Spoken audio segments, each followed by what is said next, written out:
Hello, everybody. Welcome to Lunchtime Detroit Lions Talk, brought to you by Detroit Lions on the Prowl and the Belly Up Sports Network. Today, we're going to talk about a very simple topic. Is this regime different? Is it different or is it the same old Lions? What do you think? What do we think? We're going to go through each person in the front office and kind of what they do and who they report to and how that all works. So we're going to go into that today.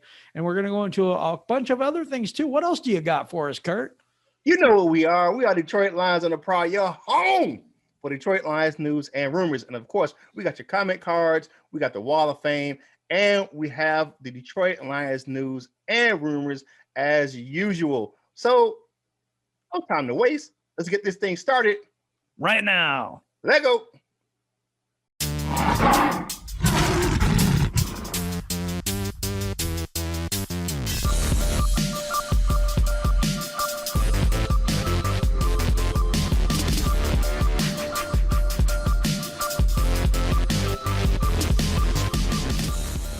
Hey, welcome back to the show, people. It's time to talk about the new regime that Sheila Ford Hamp has built here in the Motor City. Now, we're going to talk about them individually and how they connect to each other.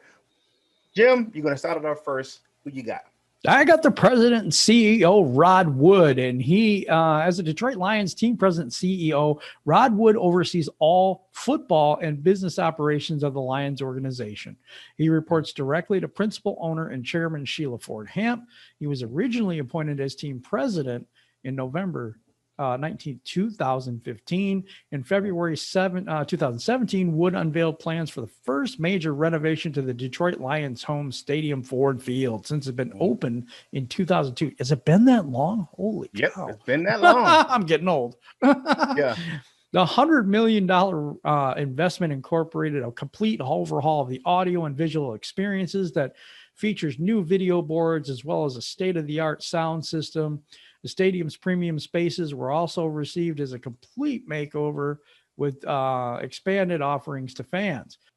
During this time, the team also unveiled a comprehensive rebranding initiative that emphasized the classic colors of the Honolulu blue and silver. At the forefront of the team's rebranding and perhaps its most visible assets, the Lions' new uniforms revealed in April of 2017, now featured home, away, throwback, and color rush combinations. With the fans' game day experience a primary focus for Wood, his team also implemented a significant upgrade of the team's Wi-Fi in the stadium and also oversaw the return of the team cheerleader squad for the first time in 4 decades. And he may be faced with another decision coming up. You want to tell us about that, Curt? Yeah, the Lions are actually authorized this season to add different uniforms to the repertoire. So they're authorized to make changes to the helmet, changes to the color scheme, whatever they wanted to do, since it's been past the time for them to make changes to the uniform. So what do you think about the black that they took out? Because I really liked that color with the uniform. I liked it. I didn't like the fact they took it out. I would love to see that back in. A lot of people, they associate that with the Matt Miller era, because that's when it came in. But the thing I missed the most, I missed the Honolulu blue face mask. That was one of my favorite things. I love those face masks. So and maybe it may be time to switch helmets. Look at Tennessee's, and they switch their helmets up. I know the Lions. I would love to see a Honolulu blue helmet with a silver lion. Yes, I would love to see that. It may be time to maybe step it up. I know they've made some significant changes when they took all the black out and kind of revamped it and didn't like that. Put the William Clay Ford thing on the sleeve instead of having it on the front of the uniform, which we win a Super Bowl. Like I said, I want SFH on there instead of I do too. WCF. But that's just some things that he has a big decision coming up with a total. And now that we have a new regime in there, it may be time for a rebrand again. I agree with that. I think we should have a rebrand. I think that it's time. I think that we should have some revitalization as we go through this rebuild. I agree with that. Who you got next there, Curt? Yeah, we got the maestro himself, Mr. Brad Holmes. He's the executive vice president and general manager. Now he oversees all the Lions football personnel decisions and reports directly to principal owner and chairman Sheila Ford Hemp and to president and CEO Rod Wood. We all know who Brad Holmes is. He's already making a splash with some moves with that big trade of Yep. Matthew Stafford out there to the Rams. Let's kind of look at his staff. Who do you have next on that's on Brad Holmes staff? Oh, this is amazing to me because John Hmm. Dorsey was somebody I actually wanted for GM, and we got Hmm. him as a senior personnel executive. He comes Yeah. to Detroit after most recently working for the Philadelphia Eagles as a front office consultant during the Hmm. 2020 season. Prior to that, he served 2 stints as general manager for the Cleveland Browns for 2017 to 2019, and those Super Bowl, 2 times Super Bowl appearing Kansas City Chiefs 2013 to 2016. Dorsey also worked in player personnel since entering the NFL in 1991. So he is going to be the senior personnel executive. So he's Hmm. going to help Brad Holmes because Brad Holmes is really good at the college staff. And I think Yeah. John Dorsey's more going to help out with the free agents and that type Hmm. of thing, NFL players. Yeah. I think that he'll be Hmm. helping out also in the draft. And I think he has a really good mind for that. But I think that's his significant role is to be one of the right hand people to Brad Holmes and give him Yeah. that experience that he kind of lacks as a GM. Yeah. Definitely. All right. Yeah. And also on his staff, we have Ray Agnew. He's the Mm. assistant general manager. Now he joins the Lions following his 4 years as the director of pro scouting. So again, some pro side of the house from different from Brad Holmes for the LA Rams. The 2020 season marked his 14th season as a member of the Rams coaching staff, scouting staff. Had previously served as assistant director of pro personnel during his tenure at the Rams. Um, he was a player out there, and he was director of player development, and he was the team pastor. Wow, did not know that. Wow. Okay, he Didn't was know the that 10th either. overall selection in the 1990 draft. Uh, Coming out of North Carolina State, he played 11 seasons in the NFL as a defensive lineman for the New England Patriots, New York Giants, and the St. Louis Rams. Mm. He helped the Rams to lead the Rams to victory over the Tennessee Titans in the Super Bowl.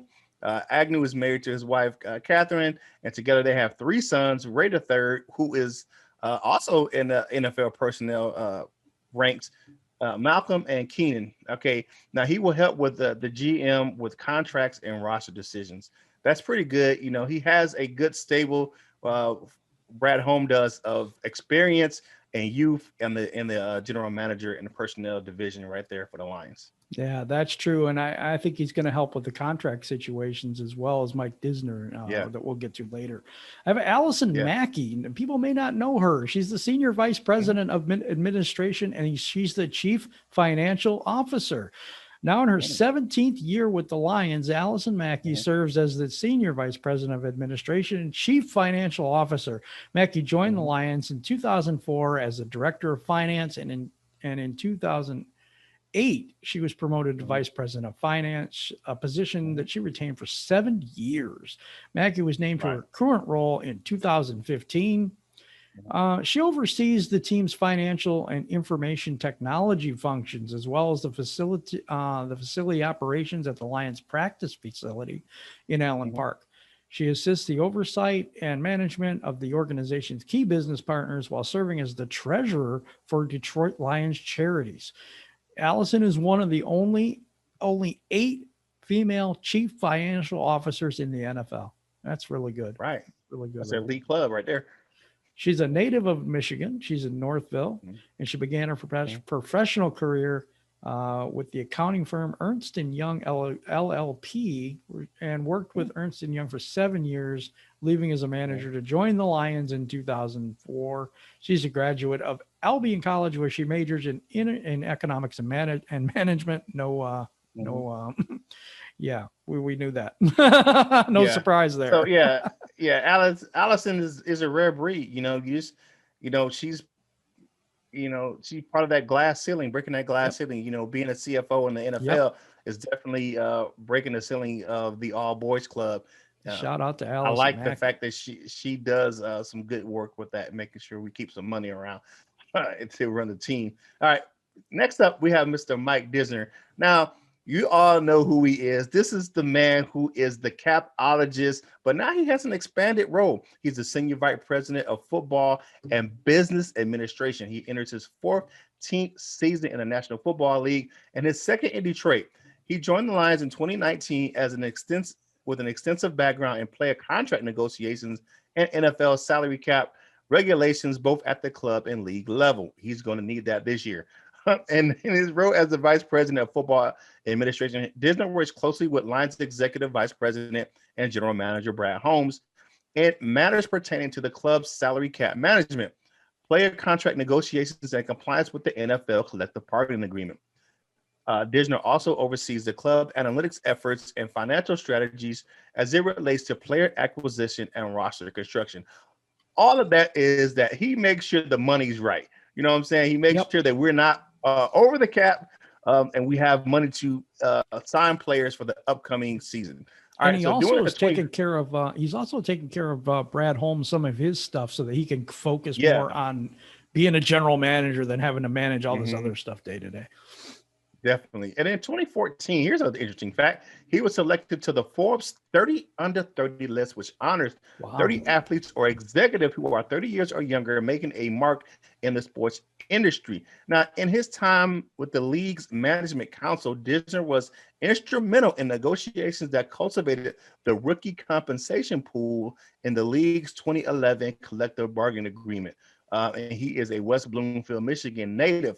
Now, the thing with that, the compensation pool, it helped really take those contracts out. You know, you got to look at that Sam Bradford, those guys, around those guys with Matthew Stafford. Those were the last of those big contracts for rookies. So, you know, we have that where the teams can really space out and really it doesn't hurt the cap when we draft rookies. So he was a big part of that. And I like the fact that we have that rookie compensation pool as it is, because a lot of teams were getting hurt with the salary caps, signing these rookies to really big contracts for their first years. Like the Lions with Stafford, and we had Calvin Johnson, so we couldn't keep in Ndamukong Suh. Yeah, that type of thing. Yeah, we remember that. Yeah, that thing. I have Jay Colvin, and he's the Senior VP of Legal Affairs and General Counsel. He's the Lions lawyer. What to put in that? Pretty much, yeah. Jay Colvin joined the Lions in May 2016 as a senior vice president of legal affairs and general counsel. He managed all the team's legal matters pertaining to the corporate and business activities of the team. He also serves as corporate secretary for the Lions and the Detroit Lions charities. So yeah, he's good. He's good. You want to keep a good lawyer around. Yeah, I don't know. Good and lawyer really doesn't go together. I'm just kidding. Just to make sure you stay, but if you got a good one, they're gonna make sure you're doing stuff on the up and up. Right. All right.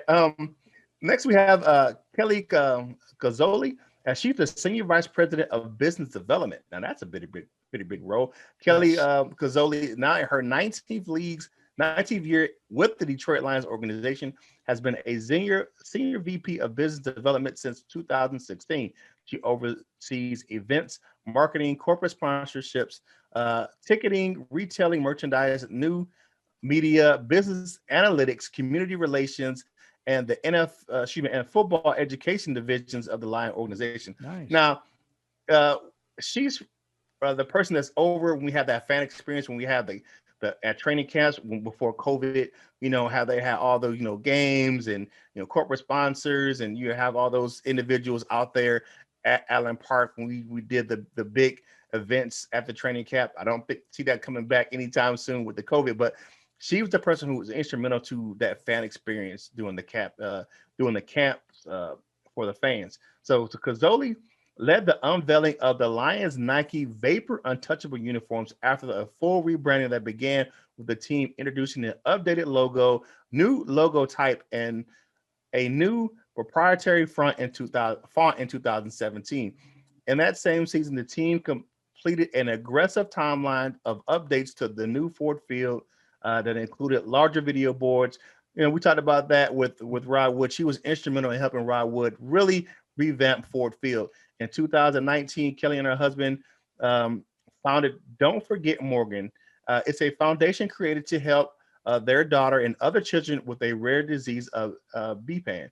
Okay, the goal was to raise awareness as well as financial support to begin research for a cure for this rare genetic disease. And that is awesome. That is awesome. You don't have one of those people in your organization that very often that really gives of themselves and wants to help people. Of course, their daughters are affected, but they want to help outside of that. And that's something that is really rare, that people that want to be selfless and give of themselves. And she's a graduate of Michigan State University. I won't hold that against her. Go Blue. Kazoli resides in Troy, Michigan with her husband and children, Morgan and Connor. So just a really note. That is something that's awesome. People really, that give of themselves are really rare, and to have her in the organization is something that you want to, and that's why she makes a difference with the media relations and fan interactions, because she knows how to give of herself and make sure that the Lions fans are taken care of. That's true. And last but certainly not least, we got Chris Not Spielman. least. He is the special assistant to the chairman and the president and the vice president of the Bite the Kneecaps Club.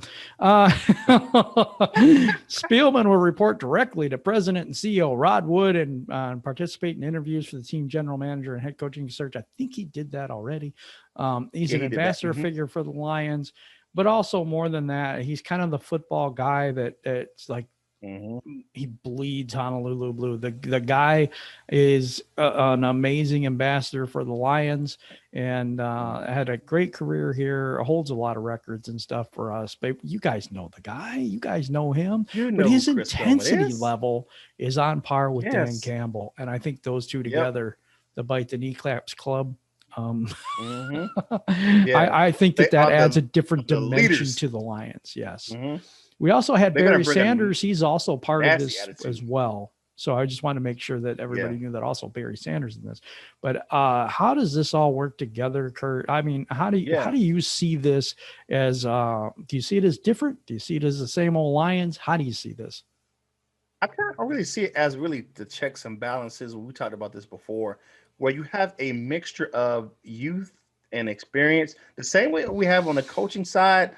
We have this in the admin, where you have some younger individuals coming in, or people having expanded roles that they didn't normally have. When you have guys like Agnew and Holmes, they're kind of new to their roles, but then you have Dorsey, who's experienced and has done this for decades, and then you have experience with Kazoli, and they've done these things, and they can help Rod Wood, because you got to look at Rod Wood coming in a few years ago. He was inexperienced. He wasn't a football guy. He was a business guy. So, but then you have individuals like I said, like Kazoli, helping them out, and what's the lady's name? Allison Mackey. These individuals have that experience and have been around. So, and then, like I said, you always need to keep you a good lawyer on staff, when Mr. Colvin. So you have the checks and balances in place. It does not look like the same organization what the under Sheila Ford Hemp she really has getting involved with the actual structure of the Lions as a business. It looks like more of a business model than a football team. So as far as the admin is concerned, because you really don't have that, in a lot of football organizations where they have these checks and balances, and it's more of a think tank where you have these individuals and not just relying on one or two people just to do their job. You're putting together a good team. So shout out to Chile for Hemp to really looking at stepping outside the box and making some good business decisions for the Lions. I love all this. I've been watching, and you've been watching for a very long time, over 40 years for us. I believe both of us have 40 years in, don't we? We're pretty close. Yeah. Well, it's about 80 years of experience up here for you every day here at Detroit Lions on the Prowl. But anyway, I have never seen in my whole time the distribution of talent and the distribution of responsibilities like I've seen with the Lions. I don't think I've ever seen it, especially with the Lions. And one of the things that I notice is the general manager is not on an island of himself. He has John Dorsey, right hand man, Agnew. He has Spielman. He has, all these people that are with him and by him and help him make decisions. He's got Disner to take away some of that responsibility that, a day-to-day thing, or so he can concentrate on building the team. We've got one guy that's building the team. We've got a bunch of support around him. Whereas Bob Quinn had all the general manager duties, plus he had to build the team. He was on his own, first time ever doing it. Not that I thought he was that great at it, but I think he was handicapped, in that. I don't think the support was built around him like it is here in this situation. No. This is a completely different situation because of the fact that you have other people, and this is coaches too. I wanted to get into coaches today a little bit too, that there seems to be the experience right below the person that actually has the job. So we got the up and comers, right? Because you always want to have these new guys, these up and comers, the guys that are going to be stars in the league. But if you do that, they don't have the experience. If you hire the experienced guy, it's the same old, but what we did was we hired the up and comers, coaches, staff, and we hired the experience to back them up. And I've not seen that in the Detroit Lions. So is it the same old Lions? No. Not at all. I don't think so. Don't look like it. Don't look like it. It looks like a completely different animal. Different animal. Okay, so now what do you guys think about that? That's going to be in our question of the day coming up. But right now, we're going to go to the Detroit Lions news and rumors today. First up, how Detroit Lions, what impact will the coaching staff have on free agency? This is an article out of Fansided. The new Detroit Lions head coach Dan Campbell certainly made an impression when talking about biting off kneecaps. We love that. During a press conference, will his energy and enthusiasm for the team combined with the staff he has assembled be enough to entice high-profile free agents to come to Detroit? That's the next big question mark at this point. Generally speaking, big-name free agents are looking for a payday or a ring. Neither is really something Detroit is capable of offering right now. Yes, they have a little bit of cap room and could make something work if necessary. But the rebuild coming in 2021 is not very enticing, even for the dollars and cents in return. What do you think about this, Curt? Yeah, I get the sentiment 100%. But will the coaching staff that he's assembled really help that? I think that can entice maybe one or two guys this season, but I think it's going to be something big going forward. It may not help this season, but I think in the next coming off season, I'm thinking this is a long-term play as well, where we have not been able to attract big name free agents because of in their prime. We have big names, but they've been in the league for 3,000 years and whatever. I mean, they're just been, you know what I'm saying? You come in crippled, and walkers broken, and I think it's going to be one of those things where it's going to attract individuals in the next couple of years. I think you might be surprised this year. I think you might even be surprised a little bit this year. Okay, hey, the next one we have is new Lions defensive coordinator Aaron Glenn says the players will be more important than the scheme. Now, we talked about this before, and this is coming from Lions Wire. Friend of the show, Eric Schlitt over there at Lions Wire. What up, Eric? All right, one of the biggest complaints about the Matt Patricia Detroit Lions, specifically on defense, was that the scheme mattered a lot more than the players. I know we've all talked about that. We're just gonna run the scheme, and that's what it's gonna be. So Patricia was a rigid believer in multiple schemes and having players execute within the structure of the schematic design. That approach took away from the aggressiveness and individuality of the players. Talented defenders such as Darius Slay, Quandre Diggs, and Damon Harrison, which none of them really worked out. Or under Patricia, because he got rid of two of them, and the other one didn't even want to play here. Right. Who sometimes did their own things, often to the benefit of the defense, were sent packing. Yeah, they just, it led to a league worst defensive unit and barely a speed bump to opposing offenses in 2020. Ain't that the truth? So it was with the passive reactive style of play Patricia favored. I don't know why that would be good. Defensive coordinator Aaron Glenn made it clear that the line in his first Lions press conference that things will be different in his defense. and he's an advocate for players over scheme and letting talented players do what they do best. Man, that is a breath of fresh air coming from a defensive coordinator because of the fact that how are you going to handicap your defensive players who need to be aggressive in your scheme? You always want to make sure that defensive players, just all your players, are playing to the best of their abilities, and you put them in the best way to succeed, not just because of the scheme. If you just keep playing the scheme and the scheme's going to work, does not bode well in the NFL. It don't work because, these players have special abilities, and some of them, they're better at one thing than they are the other. You got to play to your people's strengths. And we said a lot last year that it was like, oh my gosh, we're not playing Jared Davis right. We're not playing, Tracy Walker right. Players playing out of position. Yes. Players who were starting, like, I don't know what was the mentality of starting Will Harris over Tracy Walker at the beginning of the season. Don't know. Broke his confidence, though. It helped him with that. That pretty much sucked, yeah. All right. Next up, I have my BS meter up for this one. Okay. Matthew Stafford texted Jared Goff to wish him well in Detroit after the Lions agreed to trade Matthew Stafford for the Rams, Jared Goff, and 3 draft picks. Stafford reached out to Goff to wish him well. I shot him a text. We texted a little bit. I just told him that I know going out there, I have big shoes to fill. Okay, that's my BS meter. Seriously, you think you're worse than Jared Goff? Okay. Well, I don't know about that. Jared Goff was a fan with that. Come on, there in LA. He got him to the Super Bowl, so.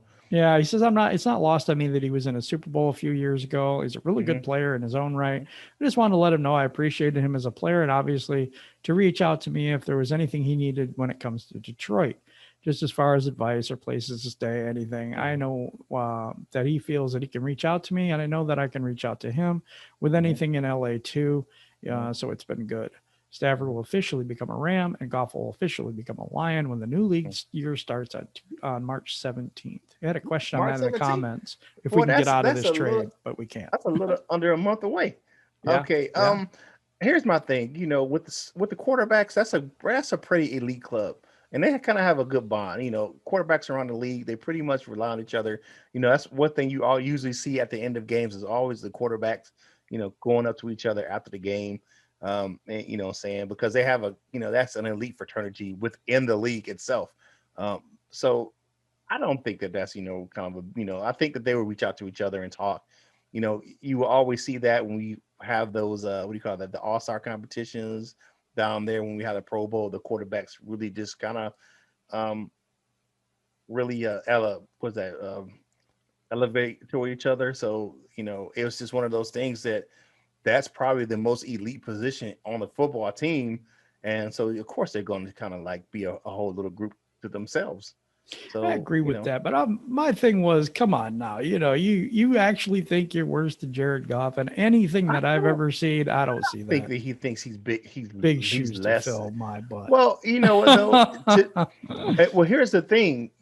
I had to look at it like this. Stafford's replacing a playoff winning Super Bowl quarterback in LA, and hasn't been that in Detroit and then I would say that because of the teams he was on. It's not, I don't think it's about his ability. I just think about the accomplishments of Jared Goff in LA. Okay. All right. Okay. All right. Let's look at the Lions 2020 opponents. 2021 opponents. Okay, you look at we know who we have at home and away. So we got 2 games versus the Green Bay Packers, the Minnesota Vikings, and the Chicago Bears. So those are 6 of your games right there for the 2021 season. Followed by the rest of the home schedule is Baltimore, San Francisco, Philadelphia, Cincinnati, and Arizona. So yeah, we play Arizona every year. I mean, because we usually play them there. So this is an occasion. Yeah, we actually play them at home. Yeah.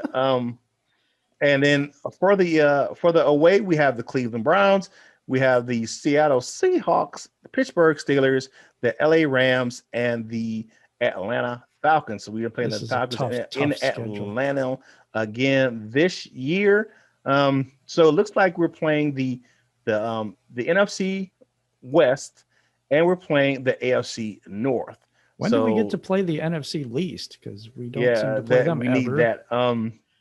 So, and the reason, if you guys don't know, I'll give you a quick synopsis.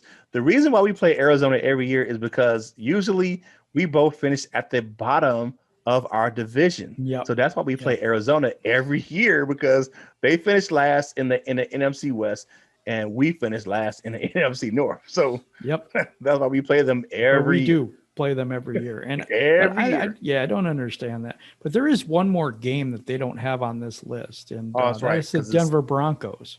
Right. That's the game number 17. It's game number 17. So we have to realize that we have that. But we have a rough schedule. Baltimore is a good playoff team. San Francisco took a step back, but they're a really good team.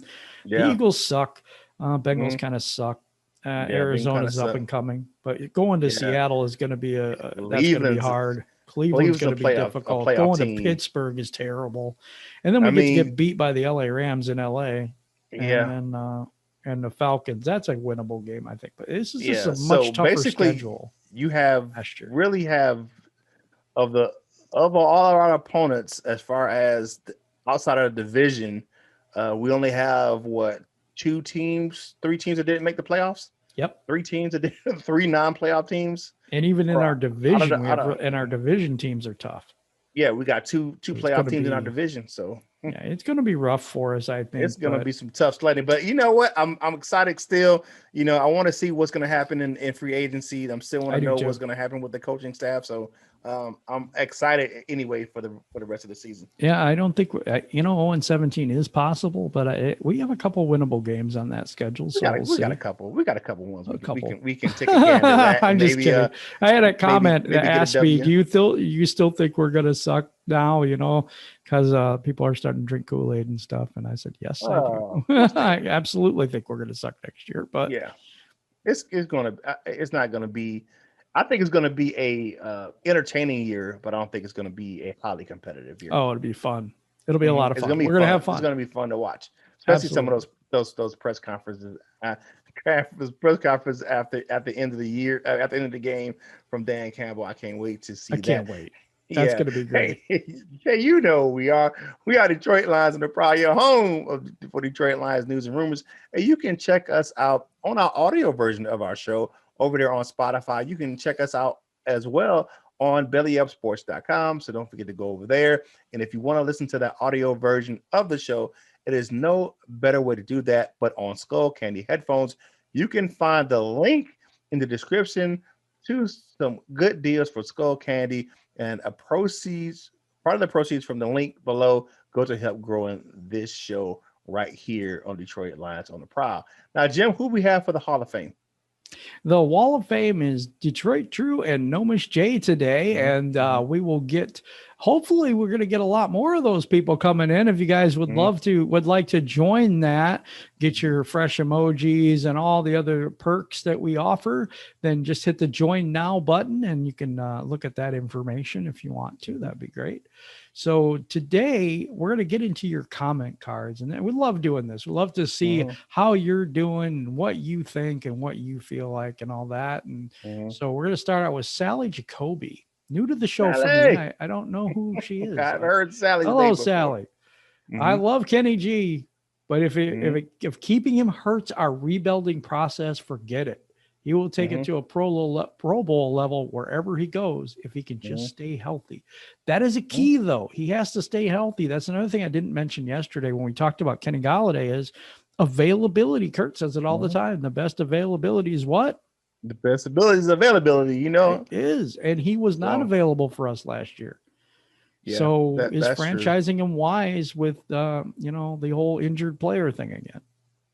Well, and my thing with Kenny Golladay, let's kind of look up where he, did he miss any other games like that in his career? I don't really think that he did. Like that. I'm not sure. I don't think he's like that. I mean, but he was last year. He played in 16 games in 2019. He played in 15 games in 2018, and he played in 11 games his rookie season. Okay. So, well, that's still not great. It's still not. I mean, 16, 15, 11. 5 last year, not great. But I don't think I don't think he has an issue with availability. He's progressing the wrong way. Let's put it that wrong. way. He's going on a downward spike. Yeah.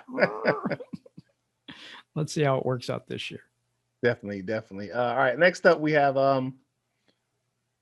Rick Woods. All right. Next up, Rick Woods. All right. If we can have a mediocre wide receiver as a free agent, he will cost us a bunch. Anyways, this way, near trade deadline, if his stock is still up, we can maybe get a few teams to ante up for some draft picks. If he is that great, we can consider signing him long term if the chemistry is good. If he busts, is only a 1-year contract. So he's saying really it doesn't matter if you franchise him.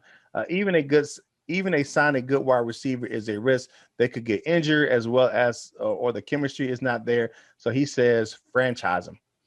You know what? That's not a bad idea. And I've heard this come up a couple times in the comments where it's they're thinking this scenario where we sign him back for a year, we franchise him, and then we trade him so he doesn't walk out the door with nothing, or we don't walk out the door with nothing. You know, when he walks out the door, we don't get nothing in return. So just let him walk. Yeah, I got you. That was an adventure right there anyway. But yeah, and I kind of agree with that, but I think they're going to go long-term with him. We'll see how it goes, but he really does need to stay healthy. Yeah, so I agree with that.